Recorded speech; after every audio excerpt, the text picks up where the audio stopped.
오늘 함께 하실 성경은 요한복음 14장 23절에서 24절까지입니다. 교독하겠습니다. 예수께서 대답하여 가라사대 사람이 나를 사랑하면 내 말을 지키리니 내 아버지께서 저를 사랑하실 것이요 우리가 저에게 와서 거처를 저와 함께 하리라.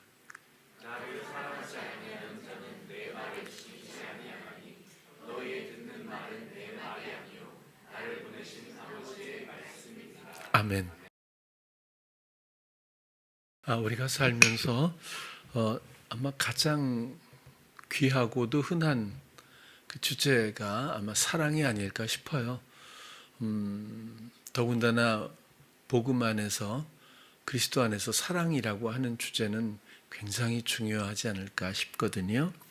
그런데 여전히 우리가 신앙생활 하면서 예수 그리스도가 이 땅에 오신 것은 세상과 육신이라고 하는 굴레로부터 하나님의 나라 그리고 영이라고 하는 생명으로의 전환을 또 그 길을 그 막힌 담을 허셔서 화목해 하신 생명으로 이끌어 주신 일인데 또 예수님께서 비유로 설명하신 아주 많은 일들과 행하심의 모든 의미들은 다 영적인 의미와 목적을 갖고 있는데 우리는 여전히 육신적 삶에 익숙해서 모든 것을 육신적으로 해석하거나 그런 관점에서 이해하려고 하는 것이 너무 많지 않나 이런 생각을 할 때가 있습니다.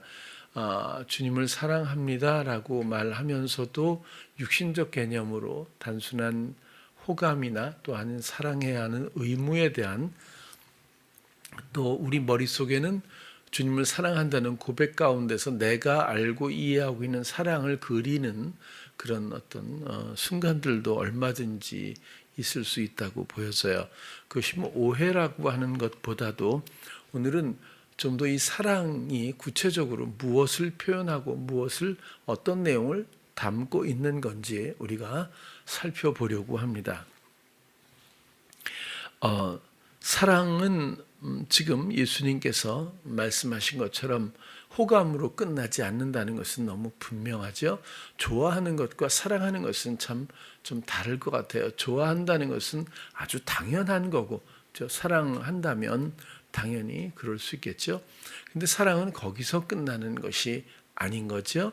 사람이 나를 사랑하면 우린 정말 얼마나 많은 찬양이 예수님을 사랑한다고 말하고 있습니까? 그리고 또 우리도 엄청나게 불러왔죠. 근데 사람이 나를 사랑하면 그냥 노래하고 감정적인 것을 유추하고 뭐 그런 정도가 아니라 내 말을 지키리니 이것은 어찌 보면은 사랑하는 사람은 이렇게 해야 해라고 하는 의무라기보다는 그 사랑이 하게 하는 기쁘게 이것이야말로 유일한 양식이자 영적인 유일한 진리이자 또 유일한 본분이라고 하는 그런 것을 알고 또 그 사랑이 하게 하는 대로 말씀을 사모하고 말씀을 기대하고 말씀을 준행하는 믿어지게 시인하게 하시는 모든 인도하심 가운데에서 아주 자유하고 행복하고 기쁜 그런 모습들을 발견하게 될 텐데 결국 사랑한다고 하면 이렇게 해야 해. 이것은 세상 논리라고 봐요. 근데 나를 사랑하면 내 말을 지키게 된다라고 이렇게 연결성으로 일단 이해를 했으면 좋겠어요. 내 말을 지키는데 내 아버지께서 저를 사랑하신다. 결국 하나님은 우리와 대면하여 말씀을 원하셨던 그런 소망이 있는 분인데 말로 끝나는 것이 아니라 그 말씀대로 이루어지는 것을 원하는 거죠. 그래서 그 말씀이 전달되고 말씀이 공유되고 말씀의 인도하심 따라 그 말씀을 준행함으로 말미암아 하나님과 함께 연합된 뜻 가운데서 그 사랑 안에 거하는 자로서 의 어떤 전체적인 어떤 모양이 형태가 결국에는 사랑의 목적이고 결국 사랑은 생명과 말씀과 연관관계가 있다고 하는 것을 우리가 이해할 수 있다고 봅니다. 아버지께서 저를 사랑하실 것이요. 결국 하나님이 나를 사랑한다는 것은 성경에 써 있기 때문에 하나님은 사랑이고 우리를 사랑하셨다라고 써 있으니까 나는 사랑받고 있어. 이렇게 생각하는 사람들도 간혹 있더라고요. 그런데 그것은 전혀 연결성이 상당히 부족해 보이거든요.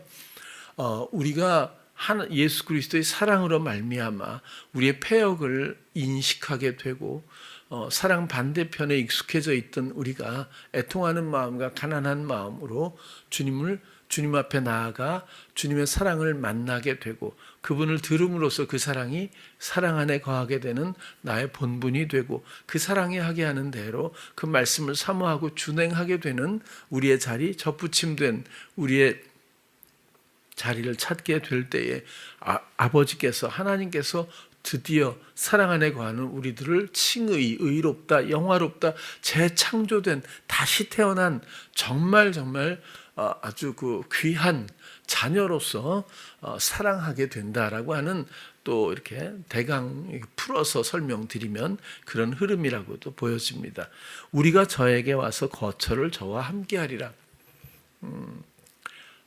그냥 들렸다 가는 것이 아니라 거처죠. 거처라고 하는 건 모네라고 하는 단어인데요. 메노에서 파생됐대요. 메노라는 뜻을 찾아보니까 머물다, 거주하다, 계속하다. 그러니까 사라지거나 소멸되는 그런 이유가 없는 계속 거주, 머문, 집으로 삼으신 거죠. 결국.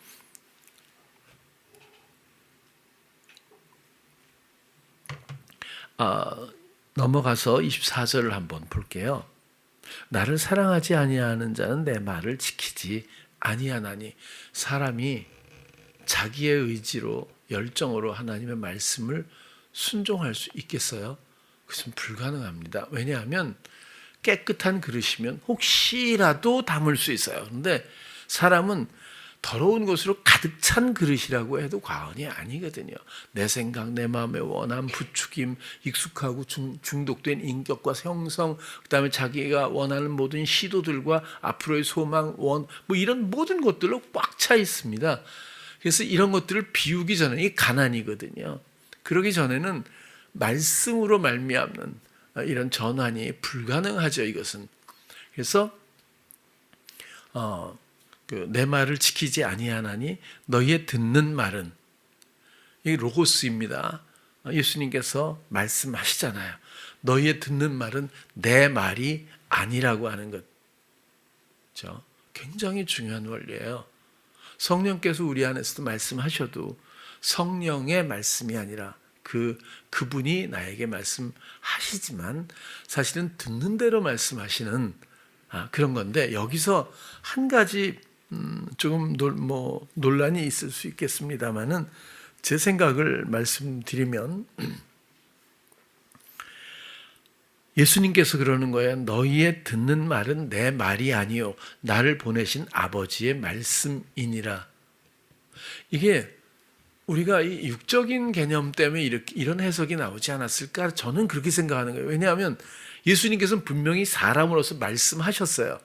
근데 자의로 말하지 않았다는 거지, 단어 하나 틀리지 않게 내가 듣는 대로 그대로 복사하듯이 이렇게 말하는 그런 뜻이 아니에요. 자의로 내가 원하고 내가 생각하고 내가 이런 내 뜻을 말하는 것이 아니라 아버지와 연합된 사랑 안에서 그분의 뜻을 기뻐하며 모든 것들을 신뢰하는 가운데서 그 마음과 또 그 영은 물론이고 입술과 모든 경영을 하나님께 맡겨드림으로써 표현되는 그 뜻의 흐름, 이 통로됨, 이런 것들로 말미암아 너희의 듣는 말은 내 말, 로고스가 아니요 내 말, 나의 로고스, 내 말이 아니요 나를 보내신 아버지의 말씀이니라.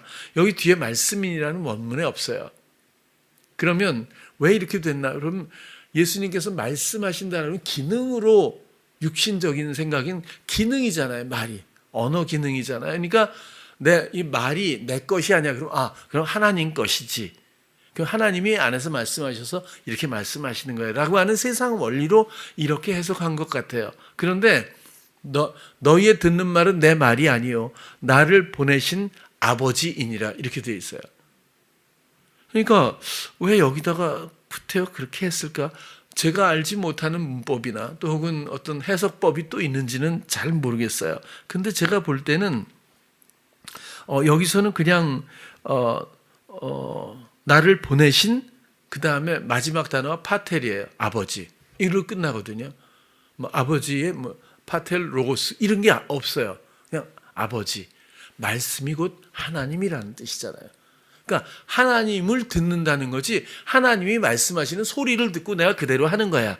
이런 개념으로 기능적으로 이해할까 봐 그러는 거예요. 근데 만약에 이게 너희의 듣는 이 로고스 이것은 내가 하는 자의로 하는 내 말이 아니고 나를 보내신 아버지야. 이렇게 되면 굉장히 아주 단명하고 아주 극명하게 명료하게 아버지에 대한 존재감과 그 말씀의 존재감과 예수 그리스도의 관계 그리고 그 통로됨에 표현되는 어떤 그 관계의 모든 것들이 좀 더 정리되지 않을까 싶었던 거예요. 그래서 한번 제 생각이지만 말씀을 그렇게 드려봐요. 성령께서도 듣는 대로 말씀하신다고 하는 것도 마찬가지라고 보여지거든요. 결국 그리스도를 통해 지금은 성령을 통해서 말씀이신 하나님이 우리에게 그 뜻을 말씀하고 계시다. 그런 흐름이겠죠. 그런데 단순하게 그냥 기능으로만 생각하면 이해가 충분치 않고 다가가기가 조금 부족한 느낌이 들어서 자꾸 반복해서 이렇게 말씀을 한번 또 저도 드려보는 거예요. 존재로서의 이해가 굉장히 중요하거든요. 자, 사랑은 결국 말씀을 지키는 거예요. 왜? 이 말씀이 하나님이니까 그 뜻 자체가 그러면 그것을 성령을 통해서 우리가 감각하며 그 말씀을 준행할 때 하나님의 뜻을 준행하는 것이기도 하지만 하나님의 일이 된다고 하는 거죠. 우리를 통해서. 그런 원리로서 우리가 나무의 가지처럼 연합된 연합체로서 하나님의 진정한 자녀가 되고 하나가 되는 거죠.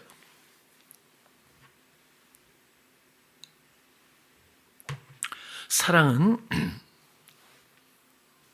말씀을 지키는 것 기능이 아니라 영적인 원리이자 생명이다. 하나님은 이 예수님을 통해서 이런 사랑의 원리를 다 이루어 주신 거죠. 이전에는 죄의 담 때문에 그러니까 휘장 때문에 지성소로 아무도 못 들어갔어요. 대제사장이 1년에 한 번 들어갔다고 하잖아요. 들어가서도 그것도 죄가 있으면 바로 죽어버리고 뭐 죄를 씻고 죄가 없는 사람이 들어가는 게 아니라 죄를 씻고 들어가는 겁니다. 이것도 다 굉장히 중요한 원리잖아요. 죄 씻음을 어떻게 받죠? 우리가 이전에 살았던 죄된 나의 경영적인 삶을 그만 집어 던지고 그만 포기하고 산제사를 드린 후에 그리스도의 주장하심을 순종하고 그대로 그 말씀 따라 순종하는 우리가 이렇게 해서 칭의를 받게 될 때에 담대하게 이제는 이 그리스도의 뜻하심과 행하심의 연합에 대한 순종으로 말미암아 이 자격으로 아버지께로 가는 겁니다. 옛사람이 어디를 가겠어요? 옛사람이 들어가는 것이 아니라 그리스도의 피로 깨끗함을 입는 죄사함이 이루어진 그런 죄사함의 어떤 자격을 부여받은 자가 이제는 들어가는 거예요. 그래서 성전은 들어가자마자 번제단이 먼저 있는 겁니다. 번제단을 우회해서 슬그머니에서 휘장이 열렸으니까 들어가야지가 안 되는 거예요. 그 번제단은 하나님의 사역으로 예수 그리스도가 죽으셨지만 나의 마음의 죽음, 이전에 내가 살았던 모든 영향력과 그 중독된 모든 사단과의 관계와 이런 원리들을 거기서 완벽하게 생명력이 없도록 죽여야 하거든요. 마음에서. 그렇죠? 그 다음엔 세례잖아요. 물입니다.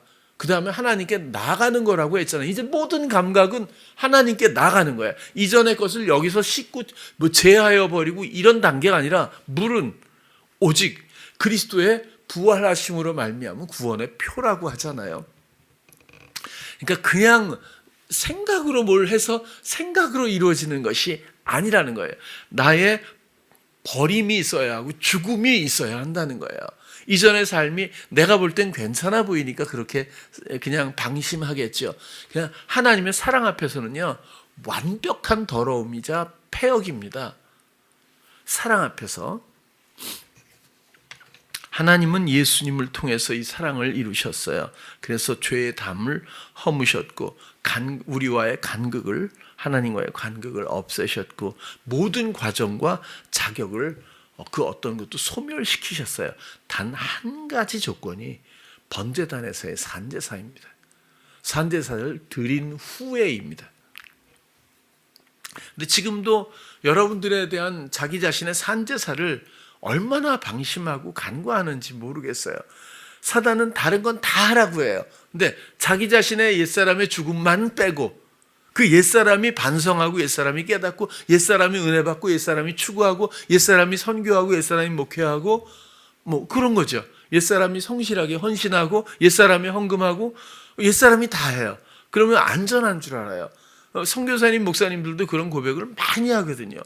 난 정말 잘했는 줄 알았다고. 그런 사람들 정말 많아요. 정말 대부분인 것일 정도로. 그러니까 옛사람의 죽음만 쏙 빼놓은 거예요. 이것이 마스터키거든요. 이거 없으면 못 들어가는 거거든요. 사실은 나에 대한 산제사를 간과하고 있는 것은 아닐까. 이런 질문이 얼마나 진지하게 나에게 있는지 봐야 할 것 같아요. 옛사람에 상관없이 하나님은 어떻게 살았는지 절대로 보지 않아요. 이젠 그 생명을 포기했니? 그런 거죠. 탕자가 돌아와서 다시 돈 달라고 해서 또 나가서 허비하고 창기하고 먹기를 원해서 왔다면 나쁜 놈이죠. 근데 그게 아니라 완전히 이제는 아버지를 의지하고 자기가 할 수 있는 모든 것을 해봤지만 더 이상 어찌할 수 없는 그런 어떤 가난함 가운데서 도와주지 않으면 생존이 불가능한 그 상황에서 아버지께로 터덜터덜 돌아오지 않습니까? 그리고 아버지의 사랑을 발견하고는 너무 행복한 잔치에 참가하고 그 다음에는 변화되지 않았으리라고 봐요. 제 생각엔. 자, 그래서 이 잔치에 참여하는 것은 누구나입니다. 우리도 살면서 부디 정죄, 도를 들어서 누구를 판단하거나 정죄하는 것은 우리의 몫이 아니라고 봐요. 주님이 하시면 하시겠죠. 그러나 세상에서 어긋나거나 잘못된 것이 주님과의 문제지 우리가 조금 오해를 받거나 억울함, 피해를 봤다고 하더라도 그것도 허용하신 뜻이 있지 않겠어요. 그것뿐이지 상황에 얽매여서 우리의 마음을 빼앗기다 보면 우리가 무언가를 또 주장하게 되지 않아요? 그런 묘한 복합적인 시험이 아주 난무하는 것 같아요. 예수 그리스도는 우리의 모든 죄악을 대신해서 갚은 겁니다. 그래서 이전의 죄악에 대해서 누가 돌을 던지겠느냐는 거예요. 방관하자는 뜻이 아니라 주님의 일이라는 거죠. 하나님의 사역에 불과한 거거든요. 그래서 우리도 주님께 주님의 시각으로, 주님의 마음으로, 주님의 생각에 합하여 모든 상황과 모든 관계를 우리가 이해해야 되지 않을까 그런 생각이에요. 그래서 그 옛사람을 따지는 것은 무의미하고 옛사람이 죽는 것은 우리가 응원해야 될 문제라고 봐요. 그것을 어마어마하게 미혹하고 있거든요, 사단이. 옛사람 죽음만 빼놓고는 다 하게 하니까 거긴 다 있거든요. 잘하는 것도 있고 성실한 것도 있고 아주 거기 다 있잖아요. 있어봐서 아시죠? 아무튼 옛사람을. 자, 그 복음은 그렇게 이루신 사랑이에요. 예수님이 그렇게 이루신 사랑이에요. 저는 가끔 그런 생각을 해요. 아직도 잘 모르겠는데 왜 하필이면 십자가일까? 교수형도 있고 참수형도 있을 텐데 왜 십자가? 그래서 지금도 십자가가 꽃으로 돼 있지만 이렇게 있잖아요. 교회마다. 이거 왜 십자가 그러니까 이렇게 상징적이 되었을까? 그런 생각을 해볼 때가 있어요. 근데 이제 하나님께서 미리 약속하실 때에 나무에 저주받은 자는 나무에 달린다고 했거든요. 나무에 달린 자는 저주받은 자라고 말씀을 하신 십자가에 대한 얘기겠죠. 또 당시에 보면 저는 만약에 예수님이 곱게 순하게 돌아가셨다면 이것은 내가 볼 때는 해소가 안 됐을 것 같아요. 세상에서 모든 조롱과 모욕과 침뱉음과 뺨맞음과 채찍질과 그 다음에 나무에 달아서 저주받은 자의 오명을 쓰고 모든 고통을 다 받고 머리에까지 가시면류관을 쓰고 손과 발에 대못을 박아서 십자가에서 죽을 때까지 그렇게 해서 쳐 죽이는 최악의 형벌로서 그 형벌이 극한 깊을수록 우리의 모든 것들을 갚는 그 집약체라고 저는 생각을 해볼 수밖에 없는 거예요. 우리의 질고 때문에, 그죠? 그분이, 우리의 어리석음 때문에 그분이, 우리의 이런 것 때문에 그분이, 이것 때문에 이렇게 해서 하나님 앞에, 세상 앞에, 사단 앞에 예수님은 모든 형벌을, 인간이 당할 수 있는 모든 것들을 담당해 주셨어요. 그것은 이퀄 사랑입니다. 사랑 때문에 이렇게 하신 거예요. 그냥 이기적으로 조금이라도 좀 약한 걸로 합시다. 하나님이 그렇게 생각하실 수도 있었을 거예요. 그렇죠? 뭐 참수도 있고 뭐 사약도 있을 수 있고 교수형도 옛날에 모르겠어요. 참수는 있었지만 극형이거든요. 아주 못된, 아주 나쁜, 아주 최악의 그 죄수를 그것도 선별해서 선별해서 합의된 내용을 가지고 3명만 1년에 딱 그렇게 했는 모양이에요. 그때는. 그래서 바라바 대신에 예수님이 대신 끼어 들어가서 그렇게 되잖아요.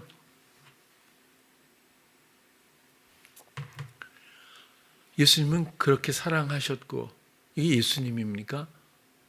하나님이 몸을 입고 우리 같은 똑같은 몸을 입고 이 땅에 오셔서 표현해 주시고 이루신 사랑이 그런 거죠.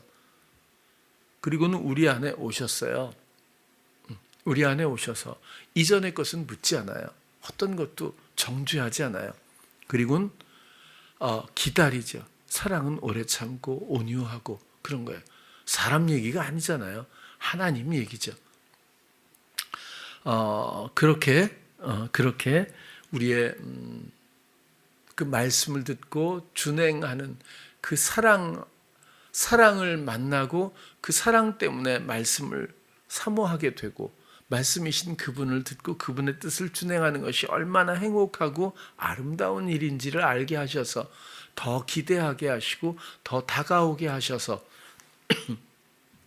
그런 사랑의 온전한 관계를 이루길 원하셔서 지금 오늘 이런 설명을 예수님도 하셨다고 생각 들어요. 그래서 복음은 그렇게 이루신 사랑이다. 그리고 하나님의 사랑은 생명을 대가로 주고 이루셨다는 거고요. 그리고 요한일서 한번 볼게요. 하나님의 사랑이 우리에게 이렇게 나타난 바 되었으니 하나님이 자기의 독생자를 세상에 보내심은 저로 말미암아 우리를 살리려. 자, 스스로 몸을 입고 이 땅에 오셨어요. 오셔서 죽으셨는데 극한 형벌을 받고 죽으셨는데 왜죠? 그 사랑이 나타난 거예요. 사랑을 이렇게 이루신 거죠. 근데 이 이유가 뭐죠? 그냥 나는 사랑이야 하고 하나님의 사랑으로 끝나는 게 아니라 그게 그로 말미암아 우리를 살리려 하셨다고 하잖아요. 그럼 이 살리려 하고는 우리의 사는 건 뭐죠? 거듭 태어나는 거죠. 그리고 그리스도의 뜻을 말씀을 준행해서 지키는 것으로 말미암아 그 의에 참여하여 그분의 사심이 우리의 사심으로 되는 공유된 생명, 그 생명으로 다시 거듭나게 하시려고 이 영원한 생명의 지체가 되게 하시려고 예수님께서 우리의 모든 허물을 대신 대속하셨다. 이렇게 하고 이것이 하나님의 사랑이 나타난 그 내용이다. 이렇게 설명하고 있죠. 그 다음 사랑은 여기 있으니 우리가 하나님을 사랑한 것이 아니요 오직 하나님이 우리를 사랑하사 우리 죄를 위하여 화목제로 그 아들을 보내셨음이니라. 여러분 왜 화목제일까요? 그냥 우리 사랑하셔서 죄를 씻어주셨다 이러면 또 끝날 것 같잖아요. 세상을 논리로 보면. 근데 죄를 위하여 화목제물로 그 아들을 보내셨다. 왜냐하면 하나님만이 생명입니다. 생명이시고 생명을 주시는 분이잖아요. 그래서 예수 그리스도께 하나님의 생명을 부여하셨죠. 하나님만이 사랑이십니다. 그 하나님의 사랑의 소망과 생명의 소망 가운데서 사람을 지으셨어요. 그 대상으로. 그런데 이것이 갈등으로 말미암아 분리돼 버렸죠. 오히려 패역한 모습으로 사단의 종노릇을 하게 되지 않습니까? 그런데 결국 이 죄에 빠져버린 이 영혼이 그냥 죄 씻음을 그냥 용서를 받았어로 끝나는 게 아니라는 거예요. 탕자가 아버지가 그래 너 어려워 이제 아버지께 이제서 전화하냐 그래 그 멀리 있지만 내가 돈 붙여줄게 이게 아니라는 거예요. 돈을 붙여주고 그럼 계속 한번 살아보라는 게 아니라 아버지께로 돌아오는 것, 그 아버지의 사랑을 알고 화목하는 것이 최종 복음의 목적이죠. 그 회복이 사랑하는 자들아 하나님이 이같이 우리를 사랑하셨은즉 우리도 서로 사랑하는 것이 마땅하도다. 하나님의 사랑은 이렇게 나타난 바 되었는데요. 독생자를 보내셨대요. 보내신 것 독생자를 죽이신 거죠. 왜? 우리를 생명 주시려고. 하나님이 이같이 우리를 사랑하셨으니까 우리도 사랑하는 것이 마땅하다고 하는데 우리는 아직도 호감 정도로 생각하고 있어야 할까요? 그게 처음에 드린 말씀이에요. 그냥 좋아해요. 차라리 찬양을 다 바꿔야 됩니다. 그죠? 왜 사랑한다는 게 정확하게 사랑도 아니면서 그냥 세상의 호감 정도로 생각하면서 예수 좋아해요 이렇게 해야지. 무슨 사랑이 아니잖아요. 이거는 그 사랑하려면 어떻게 해야 돼요? 우리의 생명을 내어드려야 되잖아요. 이전에 살았던 이 생명을 이 옛사람의 생명을 이제 포기를 좀 해드려야 되잖아요. 그래야 새 생명이 시작되니까. 그게 사랑이니까. 근데 생명을 이전에 살았던 모든 속성들은 포기하려고는 안 해요. 그 옛사람이 사랑한다고 좋아하는 것을 사랑에다가 꿰어 맞춰서 예수 사랑해요 맨날 이렇게 노래하면서 정말 사랑하는 줄로 알고 평생 살다가 이게 아닌데 그렇게 된다고요. 그럴 수 있지 않을까 싶어요.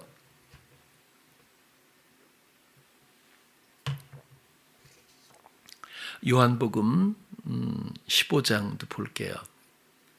사람이 친구를 위하여 자기 목숨을 버리면 이에서 더 큰 사랑이 없나니. 필레오죠. 너희가 나의 명하는 대로 행하면, 너희가 나의 명하는 대로 말씀하시는 대로 우리가 순종하면, 지키면 곧 나의 친구라. 이것이 우리의 죽음이에요.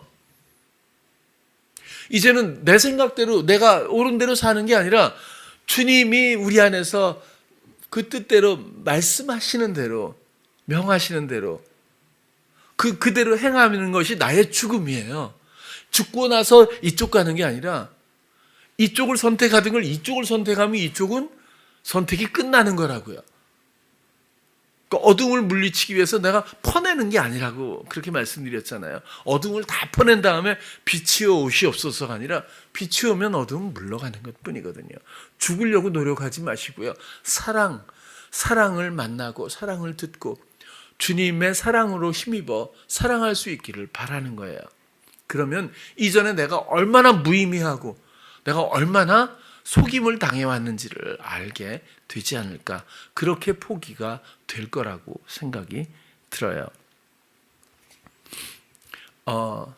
결국 이 사랑은 사람이 친구를 위해 자기 목숨을 버리면 이에 더 큰 사랑이 없다. 필레오도 목숨을 버리는, 생명과 사랑을 연관시켜서 지금 얘기하고, 아까도 보면 독생자를 보냈다, 생명과 죽음, 그죠? 이런 것과 연결되어서 사랑을 계속 표현해주고 있어요.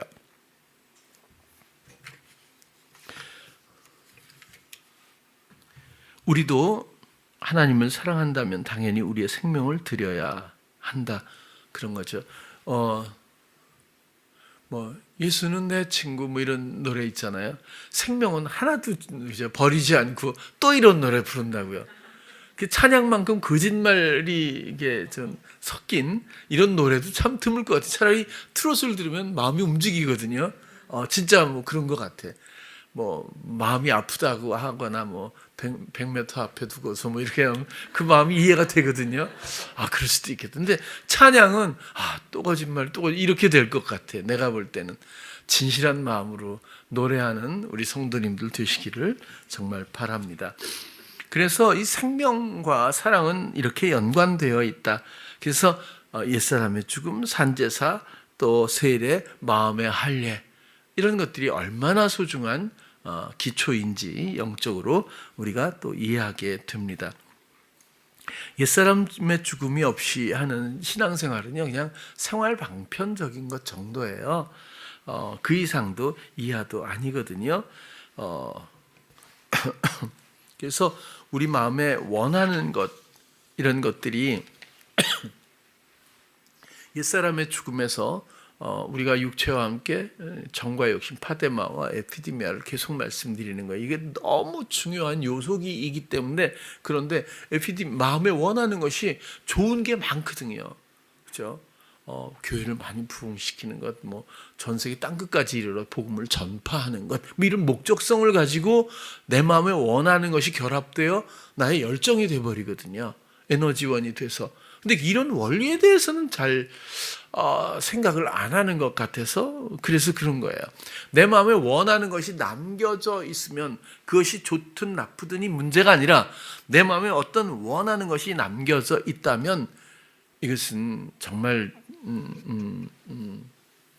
사랑하고 있는 사람이라고 말할 수 없어요. 사랑 안에 거하고 있다고 말하기가, 증명할 수 없다고 저는 생각이 드는 거예요.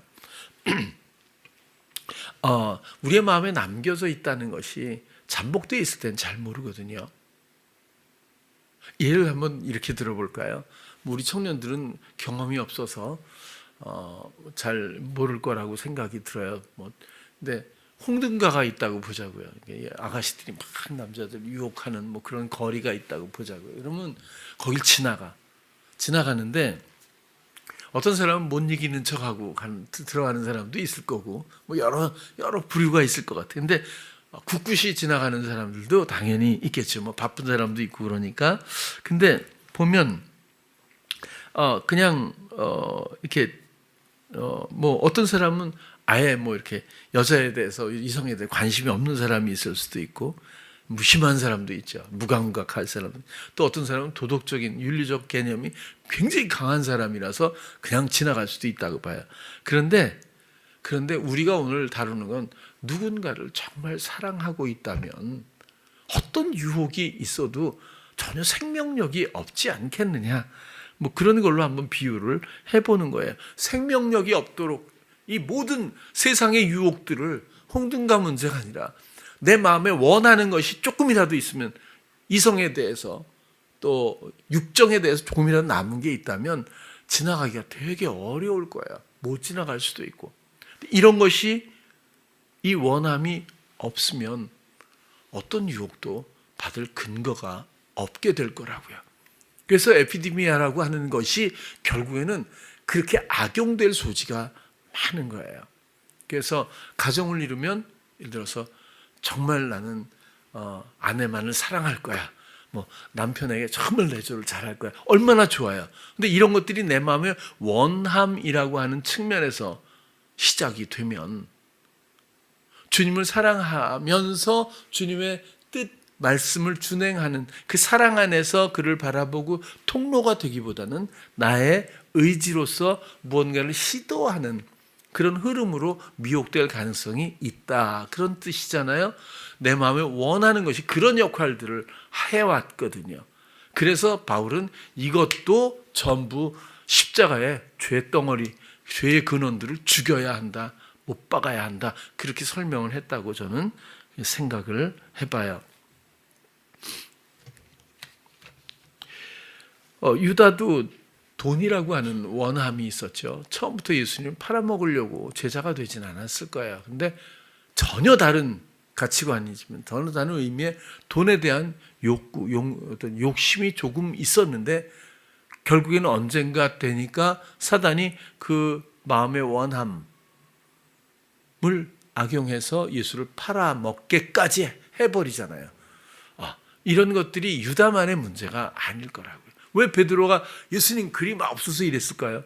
마음의 권력욕이라든지 뭔가 기대함이 있었으니까 이런 것들이 에피디미아라고 보는 거예요. 마음에 뭔가 원하는 예수님 말고 뭔가 있거든요.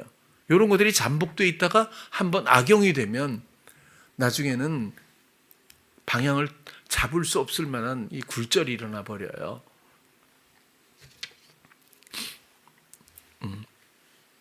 저도 그전에도 말씀드린 것처럼 어려서부터 저는 음악에 대한 어떤 훈련이나 또 이런 경험을 많이 했는데 언젠간 찬양을 하라고 또 하나님이 그러셨고, 그래서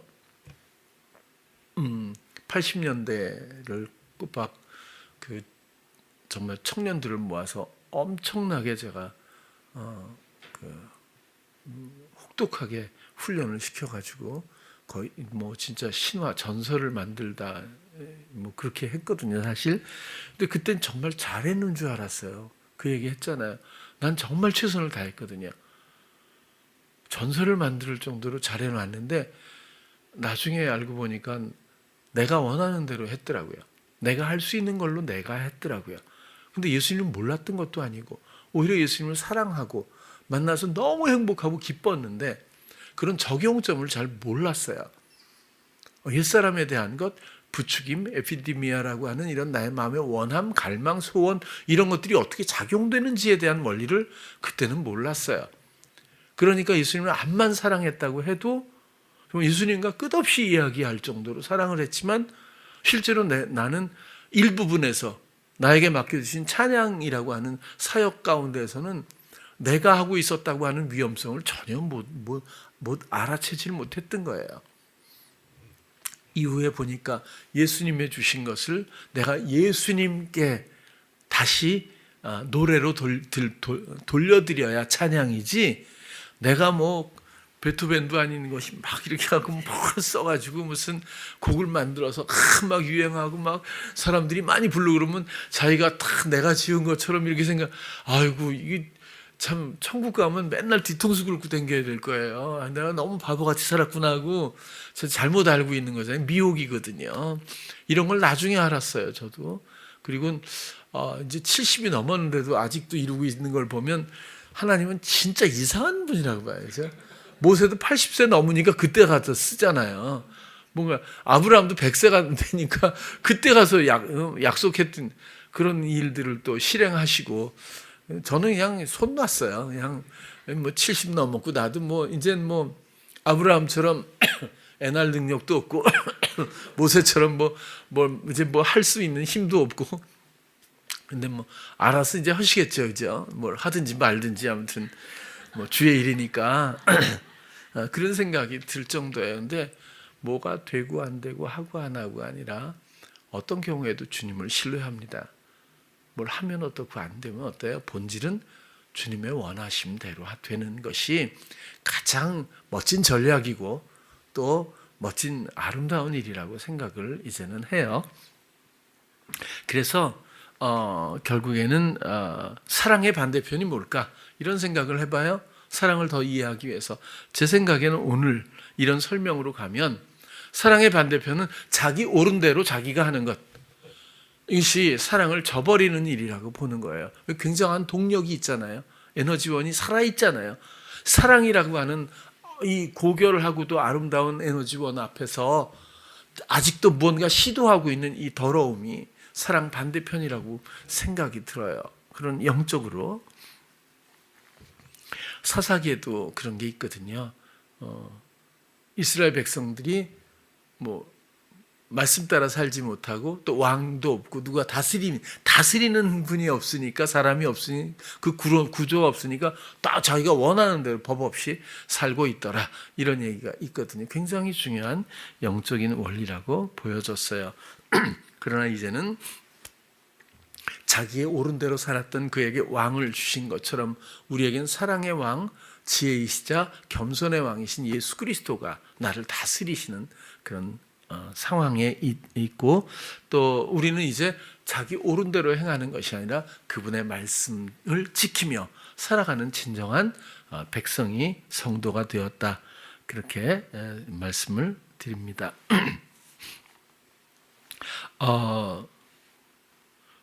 요한 1서 2장 15절, 이 세상이나 세상에 있는 것들을 사랑치 말라. 누구든지 세상을 사랑하면 아버지의 사랑이 그 속에 있지 않다. 이것은 또 좋아한다라는 정도로 보면 안 돼요. 뭐 여행 가는 거나 좋아하는데 뭐 이렇게 생각하는 거, 뭐 또 커피 마시고 뭐 이런 거 다 하루에 그 향기 뭐 많잖아요. 아무튼 자기가 좋아하는 취미도 있고 또 뭐 있잖아요. 자기 이런 것들이 세상 사랑하는 게 그런 게 아니고요. 그런 좋아하면서 또 이해하면 안 될 것 같아요. 세상에도 이쪽의 영적인 그리스도의 사랑의 원리가 그대로 있어요. 그대로. 이쪽에서 언제든지 말씀이 아니라 더러운 말을, 생각을 우리에게 주죠. 우리는 그것을 준행합니다. 그것을 내 생각으로 알고 내 마음에 원하는 것과의 결합된 여러 가지 형태를 통해서 준행하면서 살아오는 거예요. 그렇죠?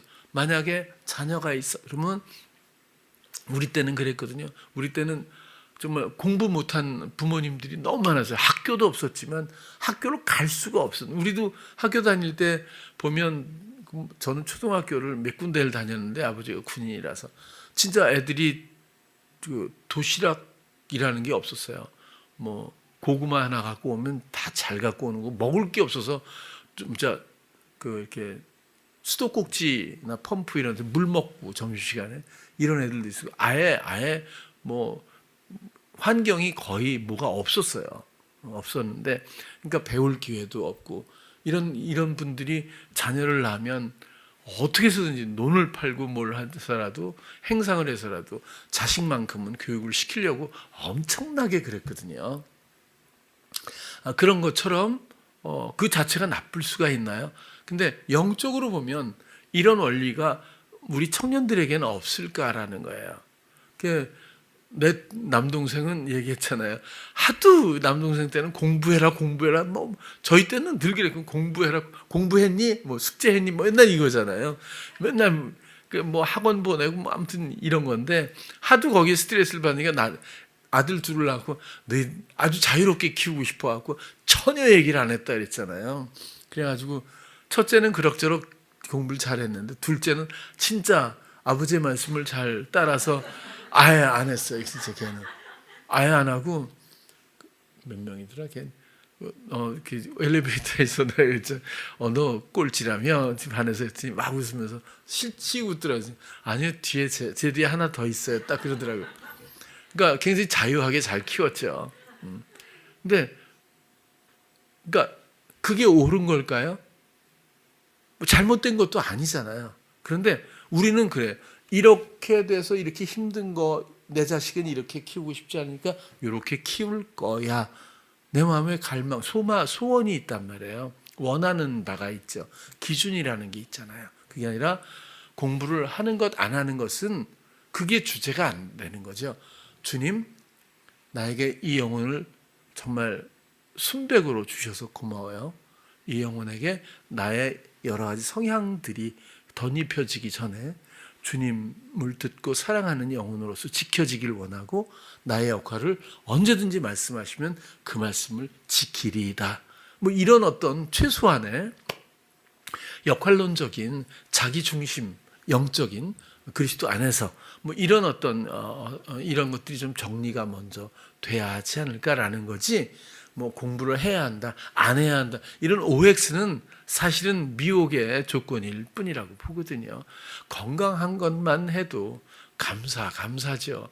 아기를 낳는데 건강하지 않으면 그 마음이 어떻겠냐고요, 진짜. 그죠? 또 그것도 또 주께 물으면, 왜?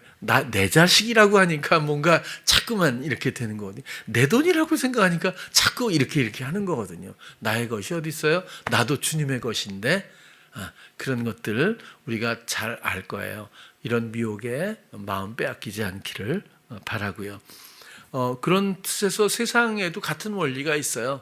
같은 원리가 있고, 그리고 세상 그런 원리들로 말미암아 우리가 마음까지 내어주고 복종, 맹종하고 있는, 말씀을 지키는 것은 자유한 거고 행복한 일이지만 이쪽은 이미 중독적으로 노예가 돼버렸는데, 그렇게 그런 의미에서 지금 이야기한다고 봐요. 그래서 세상을 사랑하면 아버지의 사랑이 그 속에 있지 않다. 또 한 군데 잠깐만요.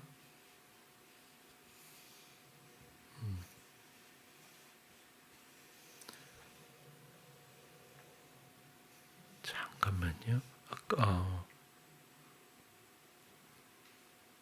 왜 여기서 어디서 빠진 게 있네. 제가 그냥 말씀을 드려야 되겠다.